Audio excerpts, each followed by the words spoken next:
Cultura Geral. Apoio Milton Campos, tradição e inovação para seguirmos no topo. Caixa de Assistência OAB Nova Lima. Caminho seguro para os advogados de Minas Gerais.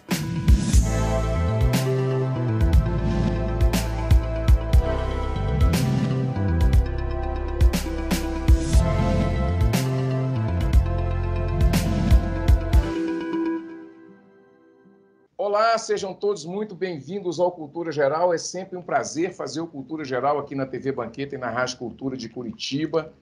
A gente que está começando agora, abrindo a temporada 2022, a 7ª temporada do Cultura Geral.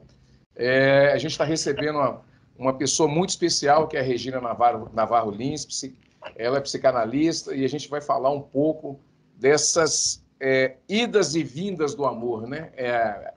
Nós podemos passar aqui pelo amor originário, pelo amor idealizado, pela construção do sujeito, por narcisismo e tantas outras coisas que a gente vai poder falar aqui nesse programa tão especial, abrindo a temporada 2022.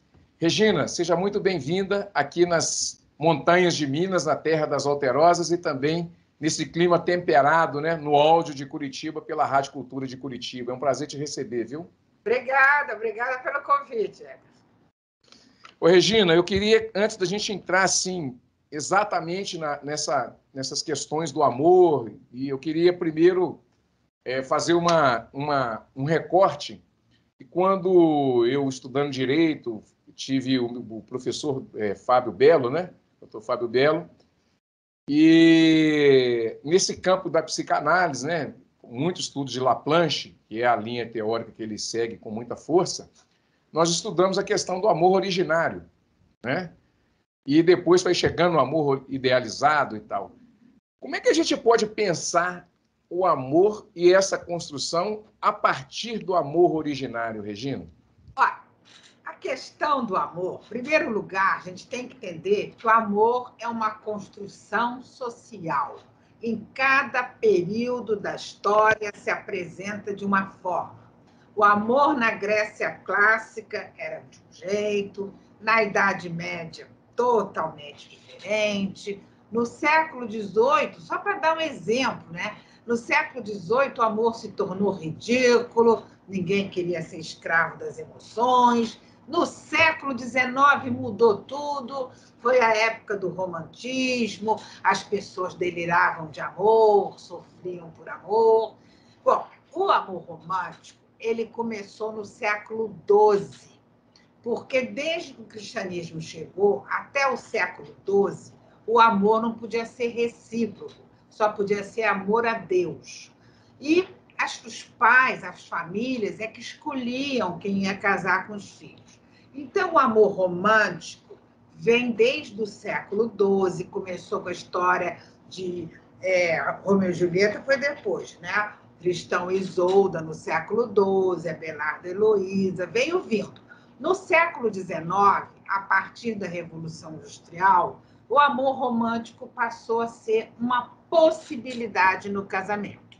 Mas, se você for ver a literatura, quase ninguém casava por amor, né? Amor no casamento era muito raro. As famílias... Minha avó, por exemplo, ela conheceu o marido quando tinha 14 anos. Naquele dia, apresentaram e disseram: este vai ser seu marido. Bom, por que eu critico esse tipo de amor? O amor romântico, é importante todo mundo saber que não tem nada a ver com mandar flores. Mandar flores é ótimo. O amor romântico tem a ver com um conjunto de expectativas e ideais mentirosos que não se cumprem. O que é o amor romântico? Primeiro, ele é calcado na idealização. Você conhece uma pessoa, atribui a ela características de personalidade que ela não possui. Na convivência, você não consegue manter a idealização.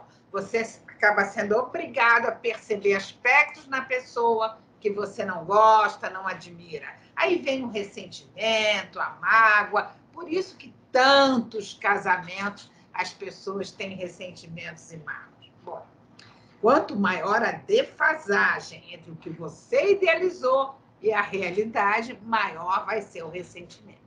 Mas o amor romântico não para por aí, não. Ele prega uma coisa que eu considero péssima, super prejudicial. O amor romântico prega que as duas pessoas vão se transformar numa só, que vai haver uma fusão entre elas. Ou seja, a coisa mais importante numa relação, que é o respeito à individualidade do outro, desaparece.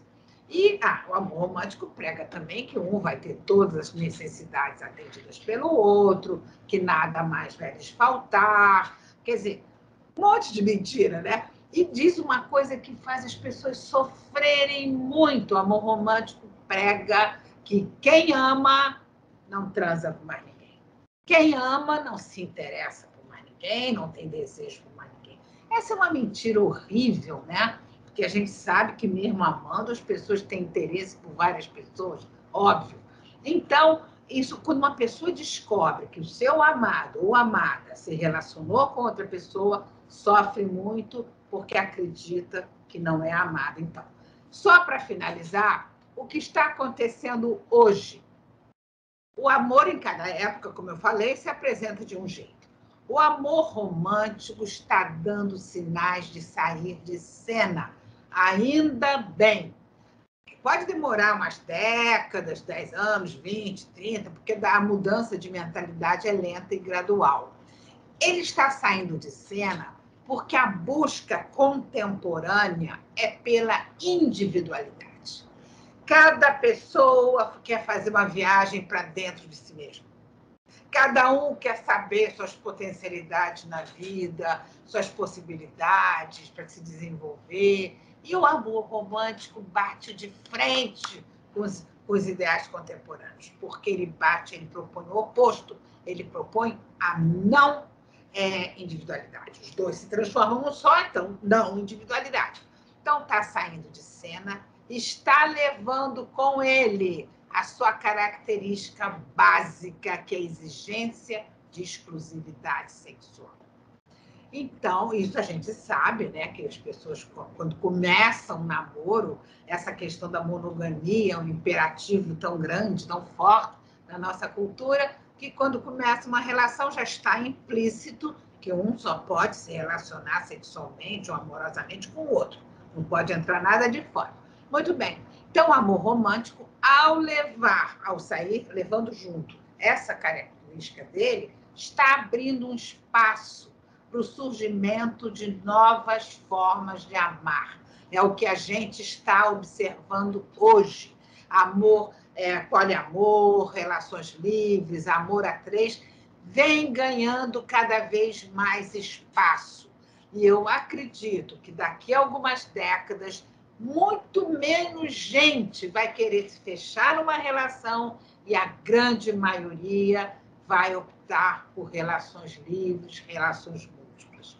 Então, eu gostaria de dizer que quando eu critico o amor romântico, eu não estou criticando o carinho, a gentileza de um com o outro, dançar o no olho, jantar à luz de velas, mandar flores, levar o café na cama. Tudo isso é ótimo e não tem nada a ver com amor romântico. Regina, queria fazer um paralelo entre amor e desejo, que você falou muito bem nesse recorte que você fez, que é essa idealização de quem ama não tem desejo por mais ninguém. Então, essa linha tênue entre essas idealizações traz também muito sofrimento. Como é que a gente faz um recorte desse pensamento, Regina? Entre o amor e o desejo? Entre o amor e o desejo. Olha, amor e desejo sexual são totalmente distintos. Podem caminhar juntos ou não, né? A maioria dos casamentos tem um problema muito sério, que é o maior problema vivido pelos casais, que é a falta de desejo no casamento. Eu tenho consultório há 48 anos, o que eu mais escutei na minha vida foi uma mulher entrar, sentar no sofá e dizer: amo o meu marido, não quero me separar dele. Melhor pai, melhor companheiro, melhor. A gente viaja, tem amigos, adora a companhia dele, mas não tenho vontade mais nenhuma de fazer sexo com ele. isso é o que eu mais ouço. Aliás, hoje, eu faço muitas lives no meu Instagram, as pessoas mandam perguntas. A pergunta campeã hoje é: o que eu digo para o meu marido que eu quero abrir a relação? Ou então, amo meu marido, não quero me separar, mas quero transar com outros homens. Isso é o que eu mais escuto. Claro que há 48 anos eu escuto a falta de tesão no casamento. Isso aí, eu sempre digo que casamento é onde menos se faz sexo. E o responsável por isso é o modelo de casamento da nossa cultura que todos tentam se enquadrar. Qual é o modelo de casamento da nossa cultura? É um casamento baseado no controle, na possessividade, no ciúme, no desrespeito à individualidade do outro. Então, quando você me diz amor e desejo, são distintos, às vezes coincidem de caminhar juntos. No casamento é muito difícil. A grande maioria das pessoas tem problemas sérios de desejo, né? É o que eu mais escuto. Olha, as pessoas querem mudar isso, a mulher quer sentir... Eu já tive paciente que fez promessa para voltar a ter tesão pelo marido, outra que, quando o marido ia chegando, ela ia numa locadora, na época das locadoras de vídeo, pegava um vídeo pornô para se excitar, porque não tinha vontade de transar com o marido. E ninguém discute isso. Eu nunca vi na televisão, numa plataforma, num site, numa rede social, alguém discutindo isso seriamente. Eu vou te agradecer, então. Eu sou o primeiro? Olha, eu falo muito isso, mas eu nunca vi um debate sobre isso. Acontece uma coisa curiosa. A monogamia é um imperativo na nossa cultura. Porque quando se discute essa questão, você sempre escuta alguém dizer assim: o combinado tem que ser o combinado. Se o casal combinar, tudo bem. Combinado não sai caro. Essa é uma frase clichê que se usa muito. Combinado não sai caro. O que acontece é que ninguém combina. Eu nunca vi na minha vida, nunca, um casal começar a namorar, os dois sentarem um de frente para o outro e dizer: vamos combinar? Você só transa comigo, eu só transo com... Nunca vi. Está implícito. É um imperativo cultural, está implícito. Muito bem. Hoje existe uma grande discussão no Ocidente se a monogamia realmente é melhor que a não monogamia. Por que a monogamia é melhor? Existe essa questão. Agora, na Universidade de Michigan, foi feita uma pesquisa e concluíram que até os cientistas, até os pesquisadores dessa questão de monogamia e não monogamia, eles vão para a pesquisa inconscientemente colocando monogamia como superior, para você ver como é uma discussão difícil.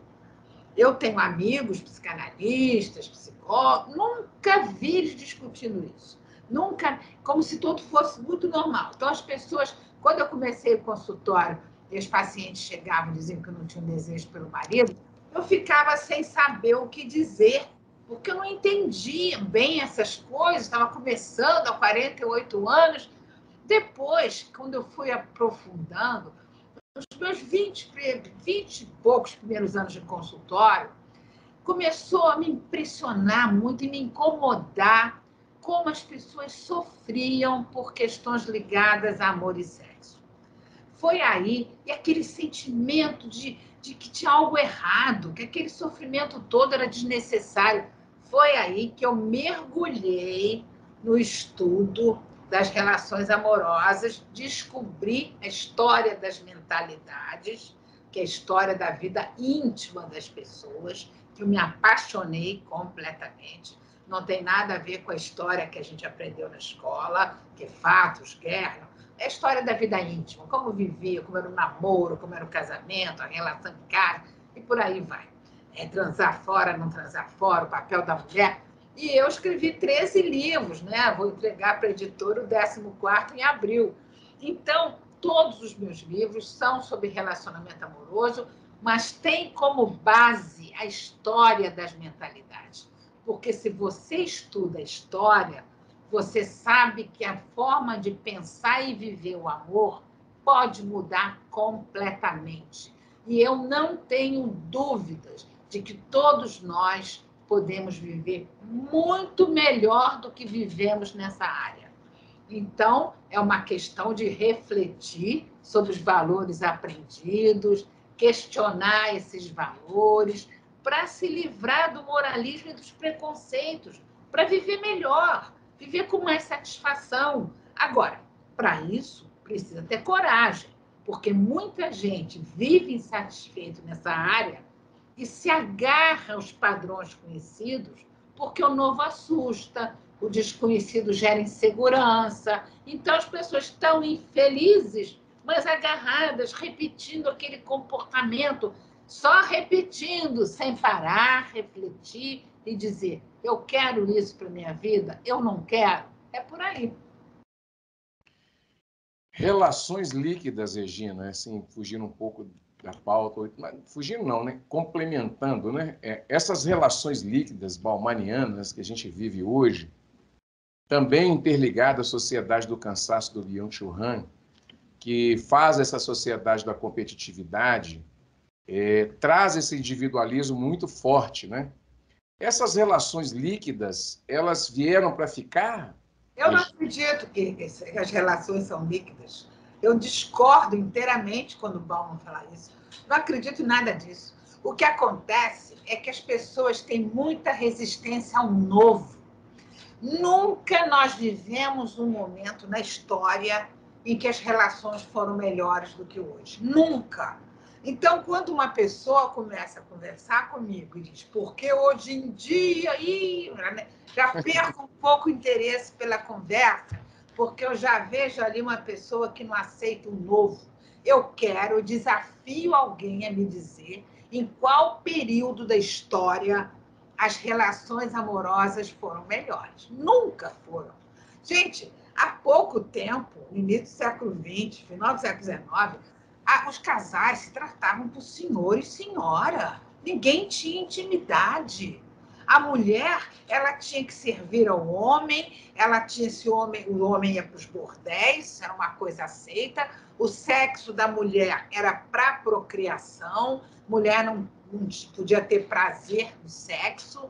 O século XIX, por exemplo, que é um século muito próximo da gente, que nos influencia muito, mulher gostar de sexo era um absurdo, era abominável. Tinha um médico na época, o tal do Lord Acton, que ele devia ser um médico muito famoso, um médico inglês, que ele dizia barbaridades, que eu vi em vários livros, as citações dele. Uma é tão absurda que eu decorei. Ele dizia assim: hoje, felizmente, sabemos que essa história de que mulher tem prazer no sexo não passa de uma calúnia vil. Ele representava a mentalidade da época. Então, as mulheres serviam os homens, ficavam em casa cuidando dos filhos e os homens iam ter prazer nos bordéis. Gente, aonde que a relação foi melhor? Se você pegar a Idade Média, por exemplo, o final da Idade Média, os rapazes se uniam em bando e saíam estuprando as moças. E isso era considerado absolutamente natural. Os maridos, olha, existiam leis na França, na Inglaterra, no final da Idade Média, leis que diziam que o marido podia espancar a esposa para espancá-la, para puni-la pelo que ele considerasse mau comportamento, ou para lhe mostrar sua autoridade, desde que não lhe quebrasse os ossos. Você pode matar uma pessoa sem quebrar os ossos. Isso era considerado normal e aceito. Diziam que a mulher tinha um cérebro úmido. Por isso que a mulher... Olha, houve uma época que havia uma discussão se a mulher tinha alma ou não. Então, eu quero que alguém me diga quando foi melhor a relação marido-mulher, esposa-namorada. E depois tem mais, não é só nas relações amorosas. Se você pegar as relações de amizade, antigamente era tudo aparência. Aí as pessoas, ninguém falava da sua intimidade, não sei o quê.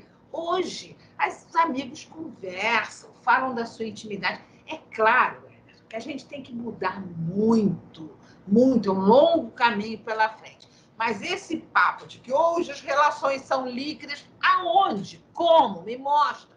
Que relação líquida? Porque as pessoas não ficam casadas a vida toda? Ah, porque hoje as pessoas se separam. Você sabe por que as pessoas se separam? As pessoas se separam porque o amor entrou no casamento. Passaram a se separar a partir de então. Antes, ninguém se separava, porque as expectativas em relação ao casamento eram outras.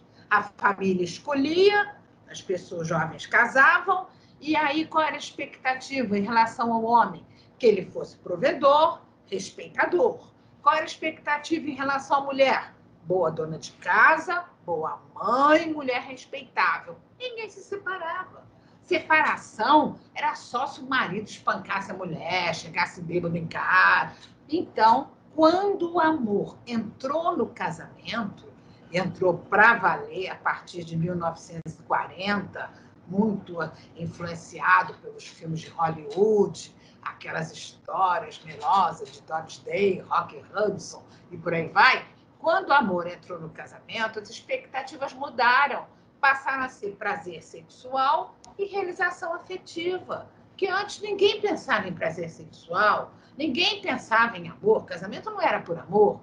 Então as pessoas começaram a se separar. É isso que chamam relações líquidas. E ainda bem que as pessoas podem se separar. Ainda bem, que bom. Relação não está legal, vamos separar. Cada um segue sua vida, vai ter outras relações, vai ter outros projetos. Então, eu realmente não entendo bem o que quer dizer relações líquidas. Muito bem, deixa eu fazer o primeiro intervalo nessa conversa quente e aberta que a gente está tendo aqui na televisão e também nas ondas do rádio, com essa mestre, com essa pessoa maravilhosa que é Regina Navarro Lins, psicanalista e analista do amor, né? Eu acho que isso é muito importante, a gente abrir essa nova temporada com essa discussão tão importante, principalmente para esse ano de 2022. Um minutinho só, nós estaremos de volta aqui na TV Banqueta e na Rádio Cultura de Curitiba. Não saia daí.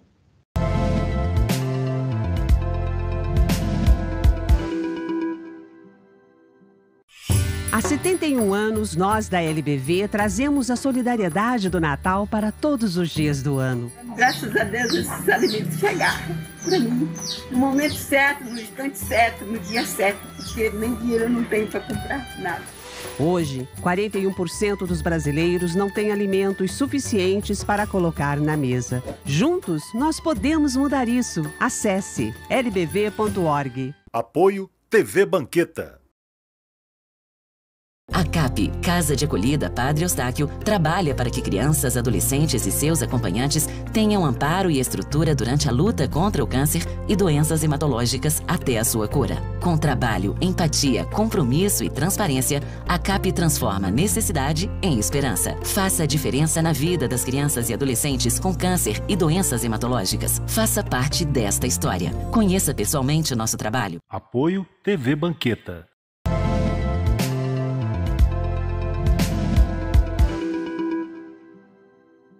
Bom, de volta com Cultura Geral nessa nova temporada 2022, 7ª temporada do Cultura Geral. A gente está recebendo uma pessoa muito especial, que é a doutora Regina Navarro Lins. A gente está falando, psicanalista, né? E a gente está falando dessas nuances do amor.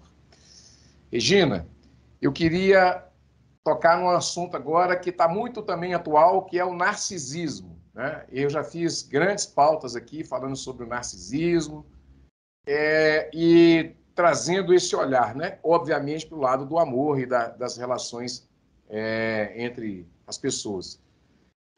O narcisismo está muito presente hoje nas relações amorosas. Como é que você vê tudo isso e como é que você vê isso também na sua clínica?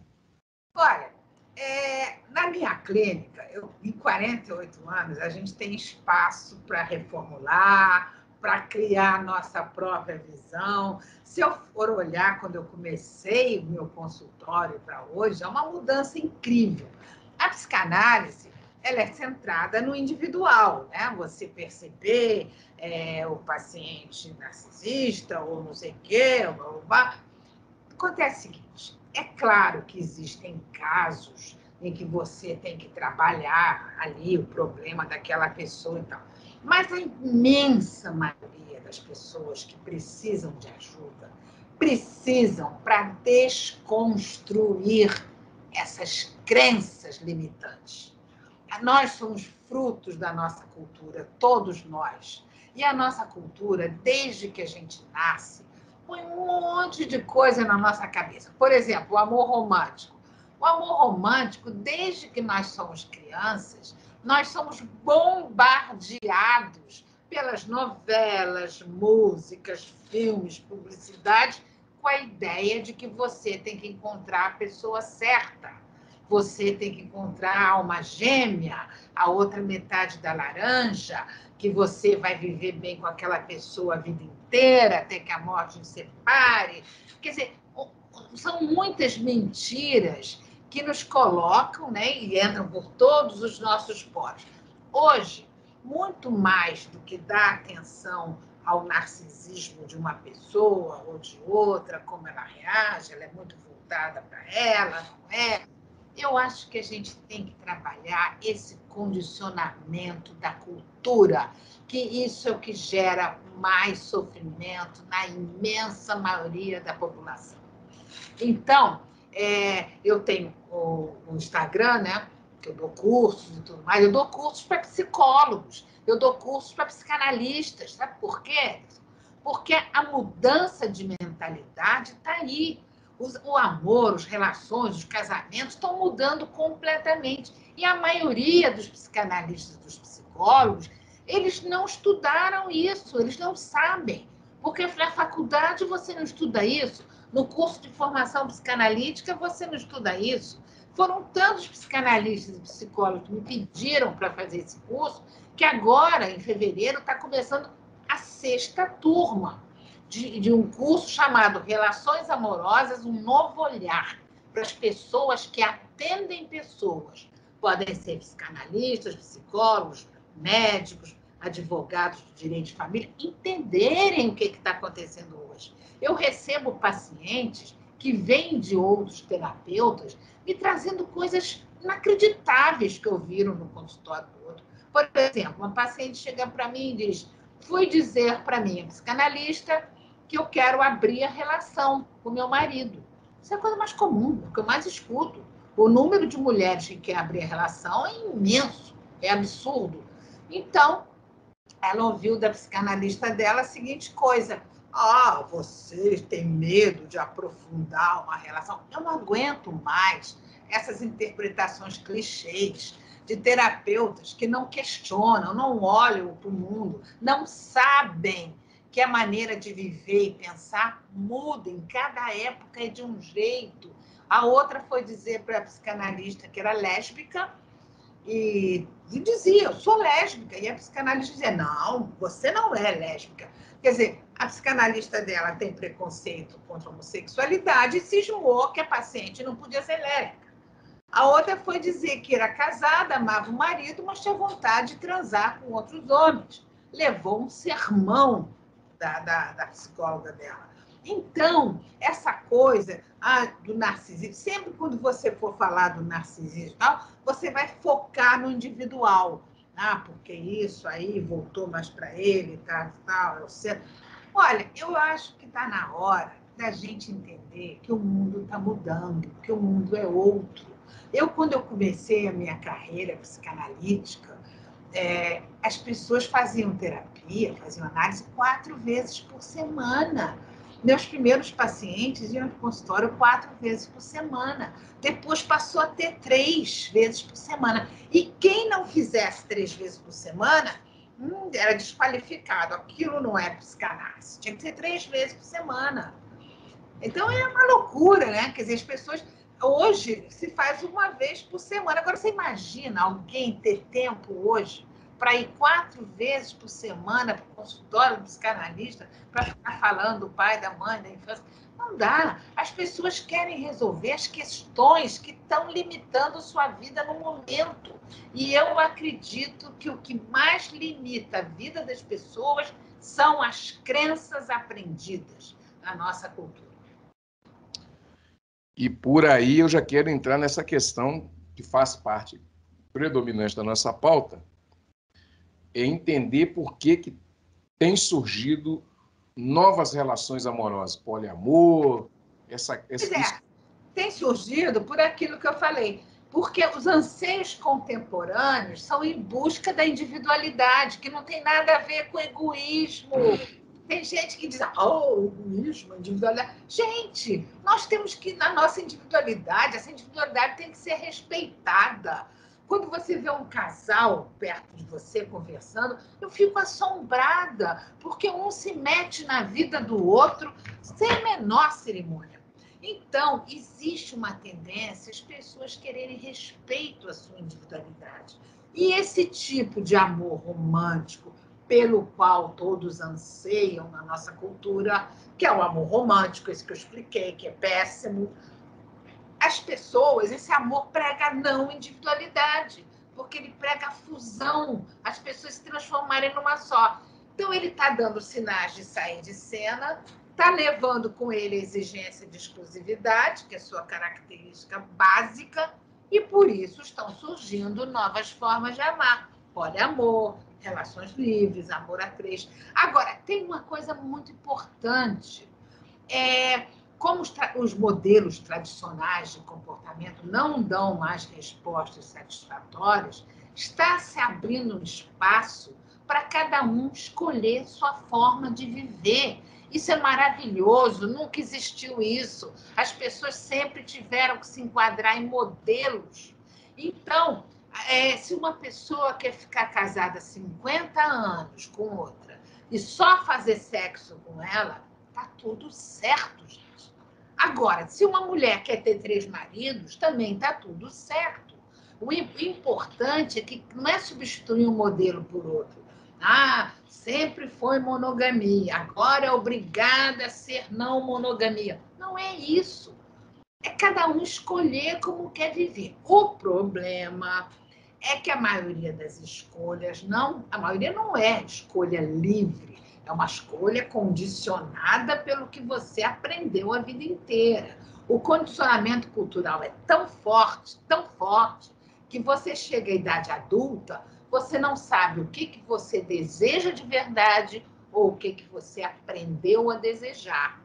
Então, essa história de amor livre, relações livres, poliamor, amor a três, são formas de amar que estão surgindo.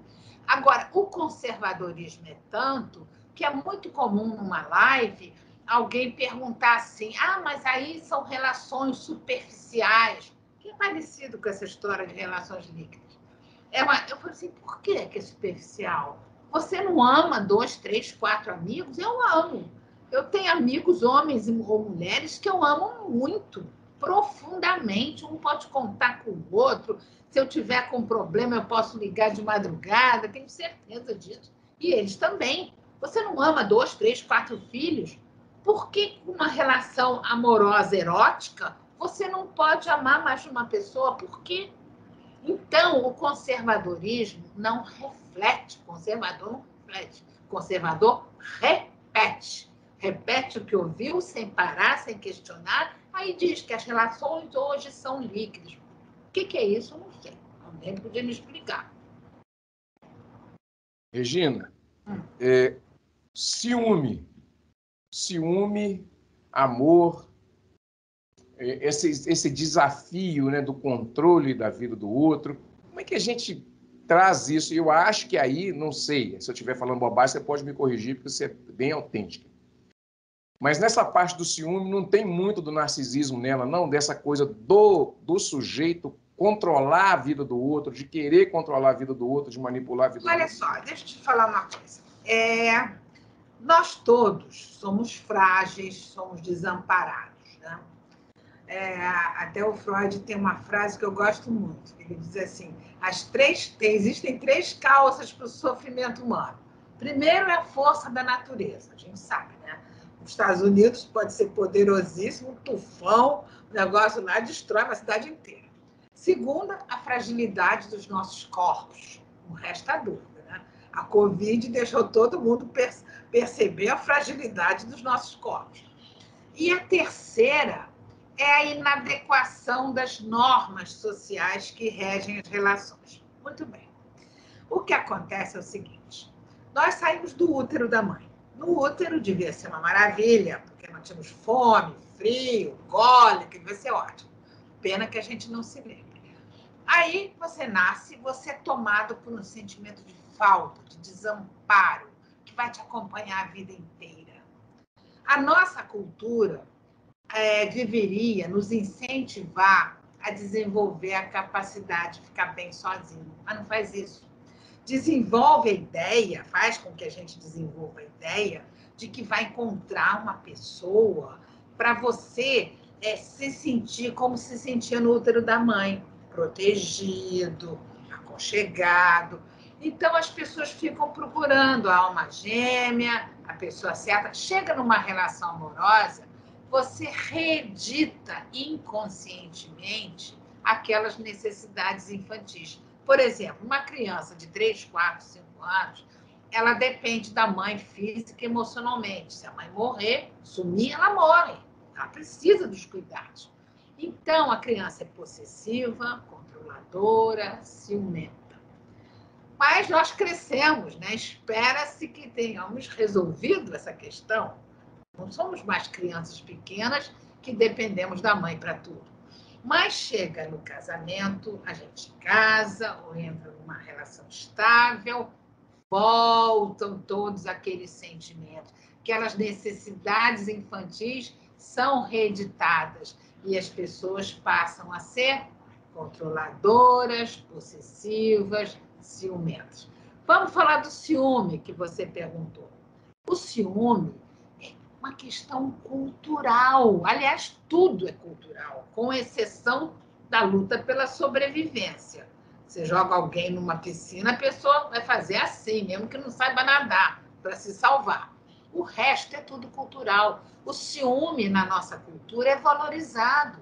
O ciúme é associado ao amor. Às vezes eu atendo uma paciente que chega muito triste porque começou a namorar um rapaz que não sente ciúme.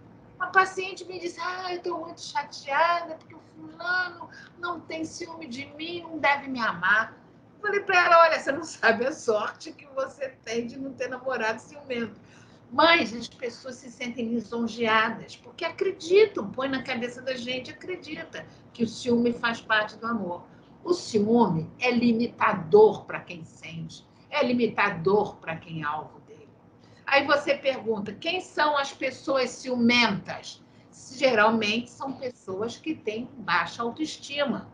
Porque se você se acha uma pessoa legal, uma pessoa interessante, tem uma autoestima razoável, você não acha que vai ser trocada a qualquer momento, o tempo todo preocupado com isso. Então, é uma questão da gente refletir sobre o ciúme também. O ciúme é péssimo. E tem gente que fala assim, mas um pouquinho de ciúme é legal. Não, um pouquinho de ciúme também é péssimo. Imagina uma cara emburrada num sábado, estraga o fim de semana inteiro. Não tem essa história de um pouquinho de ciúme. Eu sempre digo assim, sentiu o ciúme? Morde o dedo, bote a cabeça na parede. O que você não pode é jogar em cima do outro uma questão sua, uma dificuldade sua. Então, esses aspectos todos, né, de ciúme, de controle do outro, nós temos que rever tudo isso, gente. Não dá para passar a vida sofrendo por questões que podem ser eliminadas, né? Muito bem, deixa eu fazer mais um intervalo, intervalinho, a gente volta com a parte final desse bate-papo tão rico e tão bacana na abertura da 7ª temporada aqui do Cultura Geral na TV Banqueta e na Rádio Cultura de Curitiba. Um minutinho só, nós estaremos de volta aqui com a Regina Navarro Lins, psicanalista e estudiosa do amor e suas nuances, né? Um minutinho só, nós estaremos de volta.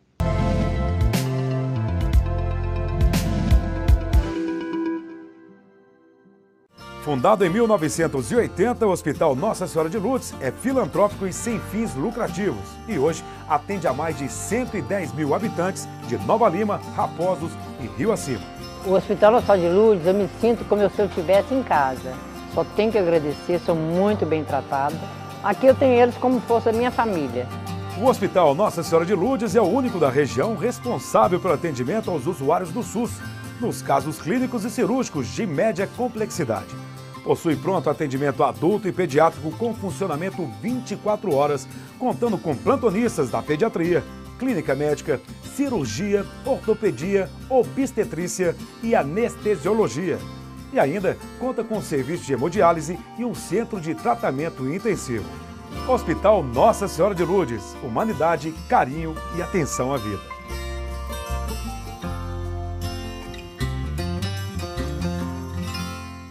Apoio TV Banqueta. Há 71 anos, nós da LBV trazemos a solidariedade do Natal para todos os dias do ano. Graças a Deus esses alimentos chegaram para mim no momento certo, no instante certo, no dia certo, porque nem dinheiro eu não tenho para comprar nada. Hoje, 41% dos brasileiros não têm alimentos suficientes para colocar na mesa. Juntos, nós podemos mudar isso. Acesse lbv.org. Apoio TV Banqueta.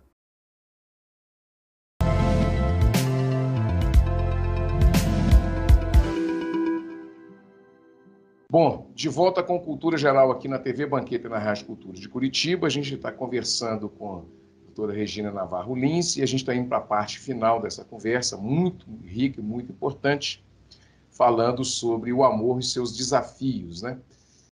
Regina, a gente está indo para a parte final e eu queria te perguntar, tem duas questões, né? É possível separar sem sofrer? Olha, é difícil, mesmo que não haja mais amor. Eu vou dar um exemplo que eu acho que esclarece bem o que eu penso disso. Eu tive uma paciente que ela chegava toda semana no consultório e dizia assim: hoje eu vou falar para ele que eu quero me separar, mas eu tenho tanta pena dele, ele vai sofrer. Voltava na semana seguinte: eu não consegui dizer para ele que eu queria me separar, me deu uma peninha dele, mas eu não aguento mais esse casamento. Ela fez isso 3 meses. Um dia ela chega no consultório aos prantos, desesperada, porque ele chegou em casa e disse para ela: quero me separar. Me apaixonei por uma pessoa, estou indo embora. Nossa, parece que o mundo tinha acabado. Aí eu olhei aquilo e falei: gente, ela queria tanto se separar. O que acontece é que muitas vezes uma separação faz com que você reedite inconscientemente todas as perdas vividas em outra época. Então, você às vezes, aquela pessoa não é nem importante para você. Você não está nem mais curtindo aquele casamento, aquele namoro, mas quando a pessoa vai embora, você sofre como se amasse perdidamente a pessoa, mas não é. Você reeditou as perdas anteriores que você viveu, e não são só perdas de namorado, não. Perdas mesmo, a mãe que demorou para te buscar na escola, o leite que não veio quando você estava com fome, demorou um pouco, enfim, todas as perdas exacerba a dor do momento. Isso é um aspecto.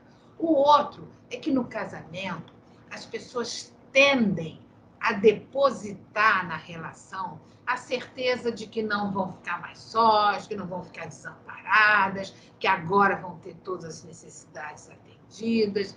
E aí, quando as insatisfações começam a surgir, a pessoa tenta negar, tenta fingir que não está percebendo, ou tenta se convencer que as coisas vão mudar. Só se separa quando chega a um nível insuportável de frustração que você não aguenta mais, ou então há pessoas que se acomodam e morrem para a vida, mas ficam ali. Então, isso é uma questão que tem estudos até que mostram que no pós-separação você pode sofrer muito no momento da separação, né? Que é claro que quanto mais você tiver amigos, tiver projetos na sua vida, tiver um meio social interessante, o pós-separação vai ser muito melhor. Agora, tem uma coisa bem curiosa.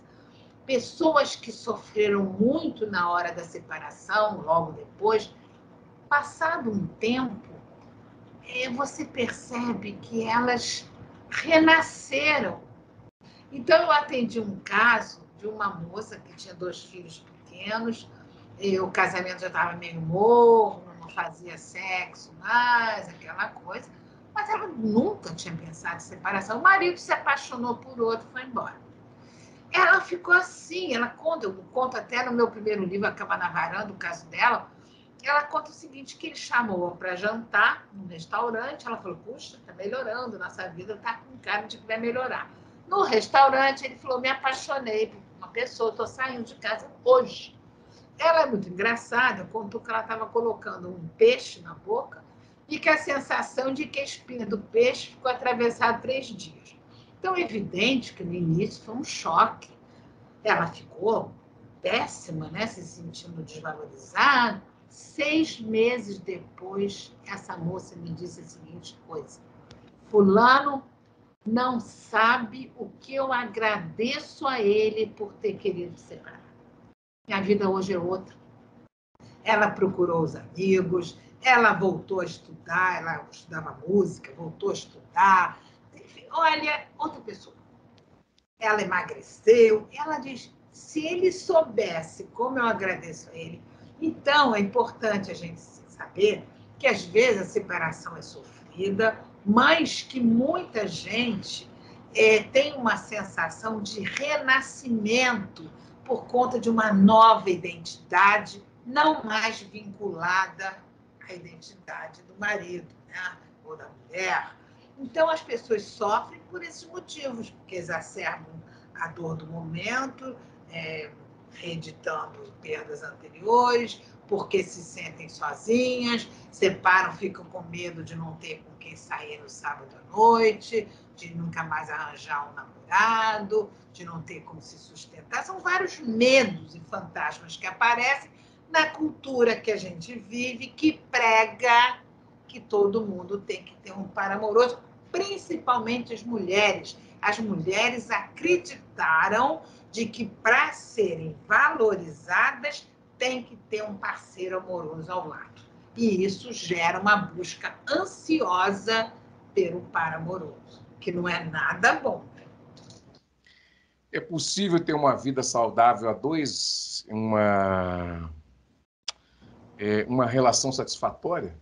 Sim, eu acredito que um casamento pode ser ótimo, uma vida a dois pode ser muito boa, mas só acredito se for um tiver respeito total ao outro, ao seu jeito de ser, de pensar, de se comportar, se houver liberdade de ir e vir na relação, e isso significa ter amigos em separado, ter programas independentes, e não houver controle algum da vida do outro, nem da vida sexual, com respeito total. Eu sei que muitas vezes, quer dizer, eu tive um programa de rádio há muito tempo, tive vários programas de rádio. Num deles eu respondia perguntas.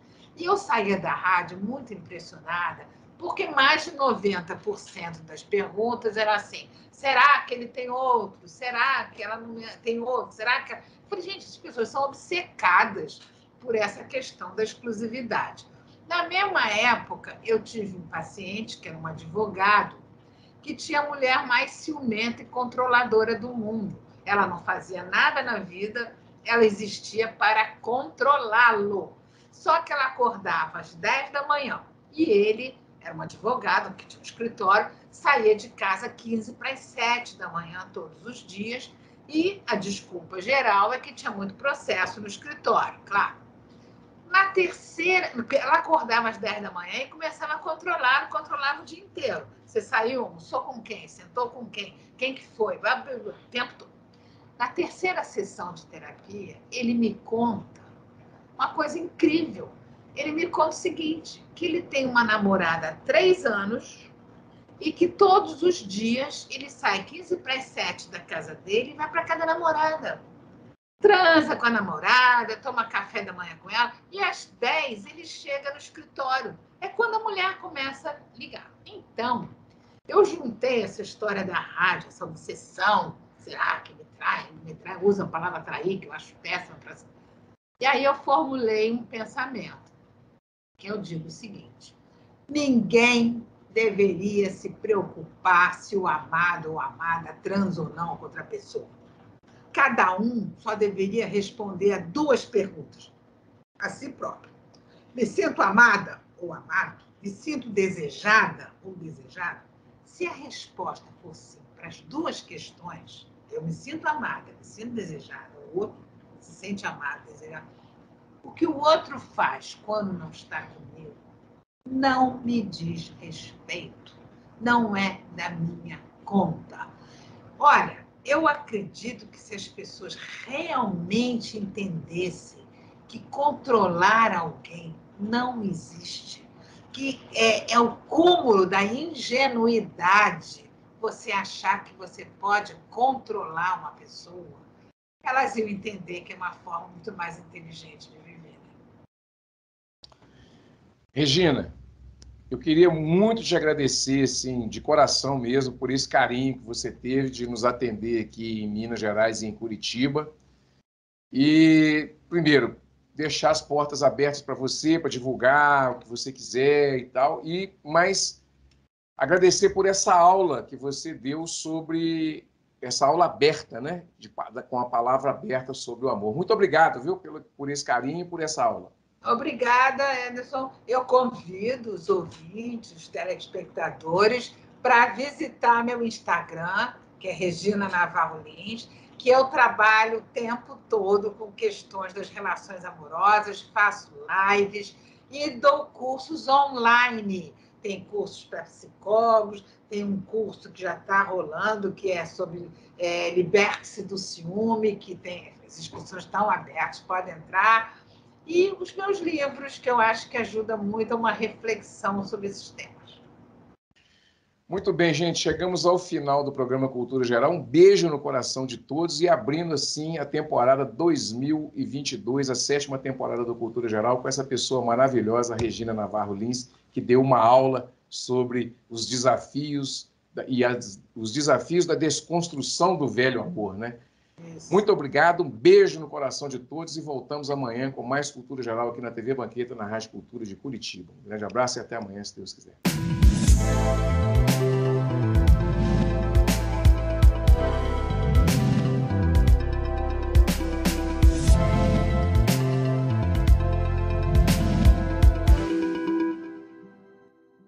Cultura Geral. Apoio Milton Campos, tradição e inovação para seguirmos no topo.